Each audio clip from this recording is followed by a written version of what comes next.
अपने लोग मेरे दुख का कारण सुने। ना मालूम कौन मेरी कन्या को हर ले गया, ऐसा नहीं हुआ तो उसे किसी काले सांप ने काट लिया या सिंह खा गए होंगे। हाय हाय मेरी बेटी कहाँ गई? किसी दुष्ट ने मेरी कन्या को पुत्री को मार डाला।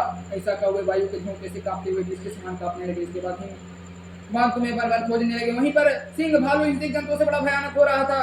तुम भी अपनी सखियों के साथ उस भयानक वन में चलते चलते एक ऐसी जगह जा पहुंचे जहाँ नदी बह रही थी। उसी रमणीक तट पर एक बड़ी सी कंधार थी। तुमने उसी कंधार में आश्रम बना लिया और मेरी एक बालुकांगी प्रतिमा बनाकर अपनी सखियों के साथ निहार कर मेरी आराधना करने लगी। जब भाद्रपद शुक्ल पक्ष की हस्त युक्त तिथि प्राप्त हुई तब तुमने मेरा विधिवत पूजन किया और रात भर जाकर की दादी से मुझे प्रसन्न किया।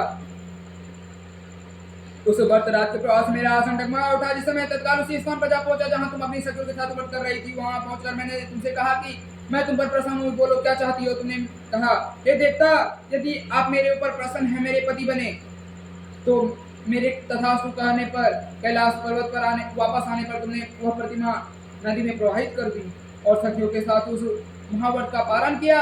हिमान भी तब तक उस वन में तुम्हें खोजते हुए आ पहुंचे। चारों दिशाओं की में तुम्हारी खोज करते करते भी आपको हो चुके थे। इसलिए तुम्हारे आश्रम के समीप आते ही वो गिर पड़े। थोड़ी देर बाद उन्होंने नदी के तट पर दो कन्याएं देखी। देखते ही उन्होंने तुम्हें छाती से लगा लिया और बिलख कर रोने लगे। फिर पूछा, हे पुत्री, तुम सिंह व्याघ्र आदि जंतुओं से भरे इस वन में क्यों आ पहुंची? पार्वती ने उत्तम व्रत बताया कि हे पिताजी, मैंने पहले से ही अपने आप को शिव जी के हाथों सौंप दिया था। आपने मेरी बात टाल दी, इससे मैं यहाँ चली आई। हिमपान ने संतावना दिया कि हे पुत्री, मैं तुम्हारी इच्छा के विरुद्ध कुछ ना करूंगा। तुम्हें अपने साथ ले घर आए और मेरे साथ तुम्हारा विवाह कर दिया।